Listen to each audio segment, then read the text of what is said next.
So this week, Horikoshi, he actually did a teaser as far as the third user's quirk hygiene and what it is. He doesn't give us too many details, but one thing for sure, Deku is definitely not ready to handle it, but that's never stopped him before in regards of using his quirk. So we're going to see how that plays out. Also, All Might, he still got it, striking fear into the heart of villains out here, just like he's never left. We're going to talk about all this and more. Welcome to the Red Stool. Whatever happens, happens.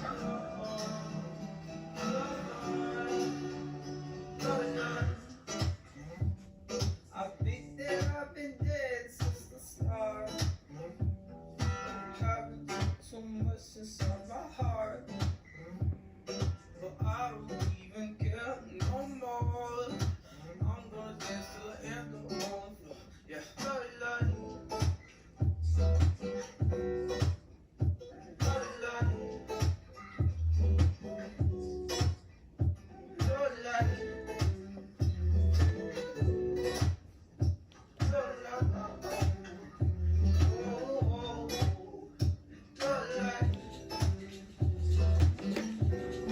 Welcome back to the Red Stool. And today we're talking about My Hero Academia, Chapter 313, High Speed, Long Range, Mobile Cannon. And starting the chapter off, we're right back into the action, and it's starting with All Might. And we get a name for the cool car that he's driving. It's called Hercules, a befitting name because it's able to take whatever explosive device was used against him at the start of about 2 chapters ago. But he's not out of the water yet because there's still, looks like some low-level people that were assigned to pick him off. And he's able to pick up on this quick, like, okay, they're trying to split me off from Deku. They've already cut off our communication because Lady Nagant destroyed his phone. So they're trying to split us up so they can target him solely. So All Might, he's kind of that in that like chain that they have of watching Deku. It's like Deku, then you have All Might that's not too far behind him, and then about 2 to 3 kilometers away from them is Hawks, Best Genis, and Endeavor. So there's like a little system, and disrupting the communication, now splitting off All Might probably gives them like a little bit of time and confusion buffer when it comes to, the top 3 heroes. So that way they can have that time to capture him and get away. So, of course, a pretty solid plan. All for one, criminal mastermind. Plus, he's actually using a decent pawn. It's not some crazed villain.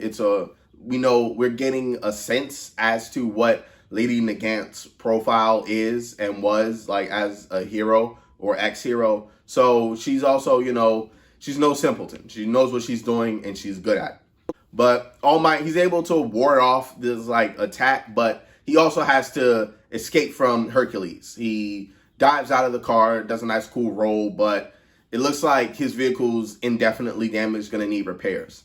And, of course, the low-end villains that they have, like that have sent to kill him as well, they're like, oh, that used to be All Might. And he's like, hey, he's basically dead. It doesn't matter. But I love how Horikoshi, it's like you can have like this intent or like will, like you can see it in his eyes and like the presence or pressure that he gives off. He's done it a couple times, and All Might, he's able to just kind of scare them. Like they fall back immediately just with this stern look that he has, and he makes a statement like, I'll die for this kid. And, they fall back, and I'm assuming they're probably going to retreat and run away like, oh man, it was All Might, you don't get it. And now everybody's going to be looking at them like, you ran away against like the skinny, like maybe 130-pound soaking wet guy that bleeds out of his mouth. What are you talking about? But I like how Horikoshi, he's still, even though that's All Might's current situation, his presence, he still has that same presence of how he was in his golden era. And, we've seen that a couple times. We've seen All for One do it when Deku and the kids were trying to save Bakugo from him, and they were just terrified to even move. We saw Stain do it as well. So it's a nice trait that we've seen throughout this series, and I like how he's just able to bring it back and just use it as a narrative tool to just show how like there's intangible factors to being like a villain or a hero as well. It's just like you're power of will and like your presence and the vibe that you give off is strong enough to make anybody want to just run away from you. Pretty cool part of the chapter in my opinion. But All Might, he also escaped with a suitcase too. So maybe it could be some more support items for Deku in there, or it could be a short-term support item for him to join the fight or help out in an emergency situation. And, hopefully we're going to find that out next chapter because I'm pretty sure there's going to be a lot more drawn out. Then back to the fight with Deku and Lady Nagant. And immediately he's like, okay, I just have to close the distance. If I can close the distance and I can get up on her, then there's no way she's going to be able to beat me in a hand-to-hand fight if her quirk is at range. She's not prepared for that. But, as he's trying to zigzag and dip and duck through the city, of course, she's able to loop a bullet she's able to hit him with that kind of wanted curve, spin the bullet behind some buildings, and almost hits him in his back. Of course, danger sense, it saves him. It's a little bit like his safety net right now, but he quickly understands, like, okay, I can't just rely on my speed and danger sense because I'm not fast enough. And All For One gave her another quirk, so now she's mobile as well, so she can move around, and I can't just pin her down carelessly because she can always move to a different vantage point to get a better shot. She's not just pinned down to a rooftop. So as he's able to make this discovery, but he's also been shot again because since he's getting closer to her, she's firing off shots a lot quicker. And we know her ammunition is super strong and she can use it to fit whatever situation she's in. So this mid-range fight that him closing into mid-range just helped her out a lot better because now she can target his body, pick him apart, probably like, okay, I can cripple him and bring him back to him that way. Because if he's crippled, then he won't be a threat. I'll be able to handle him and carry him off. So Deku, he kind of figures all this out really quick. And he's like, all right, well, now he rebounds and now he uses smoke screen. But I'm like, of course, if you guys were here the past couple weeks, I was like, he should just use that immediately. If she has like a sniper quirk, you should have just covered yourself in smoke screen and then figured it out from there. Get some quick cover and then advance towards her. But he uses the smoke screen and he goes all out with it. And of course, and he's scolding him. He's like, hey, you just went all out with it. We talked about this with Muscular. It's like with you going all out with the quirk, now she can't see you, but you can't see her. So she can just wait at a vantage point where she can see over all of the smoke and just wait for you to come out and shoot you.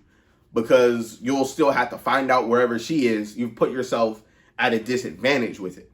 I understand that. I've probably figured Deku would have kept zipping around, but creating like little smoke clouds for him to dive in and out of quickly. That way he could keep that fluid motion because it's hard to hit a moving target. And then if he's able to move quickly and obscure himself at the same time, it would be a big challenge for a sniper to just follow him like, okay, where's he going? Where's his movements? Like it's going to be tricky for her. And then by the time she does get a good shot, he could be right up on her. But Deku, he also has a plan. And his plan is, okay, I'm going to have to impromptu, but I'm going to have to use the Third Quirk.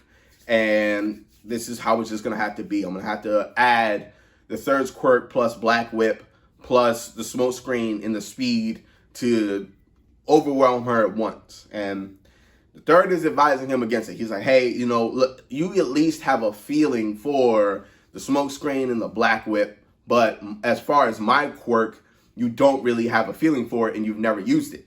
And this is where I'm beginning to think that he has a more power-sized battle quirk rather than the other users. Like his is, because we know he was fighting against All For One, back in like his heyday when he was really beginning to start to run everything. So his power, he's able to use it with lethal intent.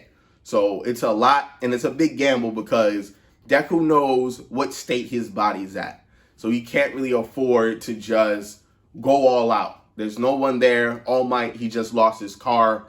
So how are you going to get like to the hospital or to Recovery Girl? What's your backup plan here? But we all know how Deku is when his back against the wall. When his back's against the wall, his health, his own safety is the last thing that he's worried about. He's just worried about taking down whatever goal that's in front of him. So like there's some rumbling inside of the smoke screen, and you know, he has a smart moment. He uses bits of his costumes as decoys to draw out 2 shots from her. She catches on, but she's like, okay, like you're just gonna hide in smoke screen, I'll pick you apart. And whatever the Third Quirk is, he's able to use it to almost instantaneously rocket himself at her. Now I'm sure he's using like the speed in other parts as well, but whatever it is, it could be some sort of like shot quirk, or I wouldn't say it's gonna be like a superpower like super strength, because or if he already built out that power inside of the quirk, so it wouldn't make sense for him to do that. I think it's gonna be along some type of, it could be similar to Grand's quirk where he has that shockwave power and there's a lot of recoil and a lot of damage that could come because of it.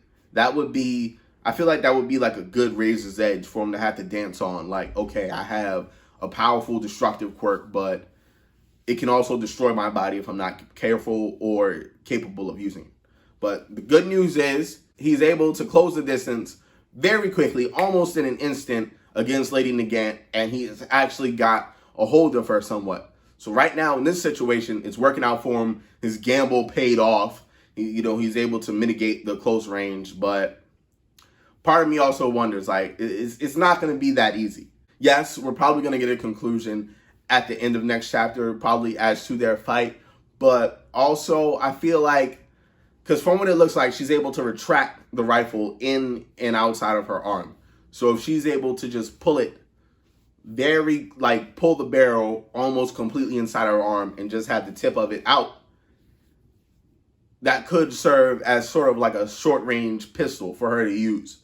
And I'm thinking that could be her immediate plan as to if someone is ever able to just close the distance on her and get in her face and make her really uncomfortable, she can just shorten her rifle to like a pistol's length and then fire it from point blank range with that same powerful ammunition. So it could be that. You could start utilizing some sort of like scatter shot ammunition, since Deku is so close. She doesn't have to be that accurate with something like that, so she can afford to let off more than that. But we also know that range-wise, no matter what, like, she has an eye for it. She has a talent, so she can just curve, bend, or do whatever at any distance. Potentially, we could see her just use the power of her rifle to fire herself away, kind of how Deku does with the air pressure from One for All to propel himself. She could use a similar trick with Airwalk to retreat quickly and have her mid-range distance back that favors her. But I'm looking for, it's just, a lot of little speculation to happen from now until the next chapter, just because, as always, he teases us with like a few details, and then he'll have like a bigger reveal, a bigger breakdown. And I guess as a reader, personally, I enjoy it because it allows us to, think and talk amongst each other and just figure out like, hey, well, what do you think? Like, what's your theory for this and how this will pan out? And then, of course, if anyone's theory is ever right, like, you feel like the smartest person on the planet because you're like, oh, I see, I told you, I saw that coming a mile away. But been enjoying this arc and pretty curious as to how things are going to work. And speaking of theories, one that I have is maybe he does push himself too far in this fight and he does hurt himself.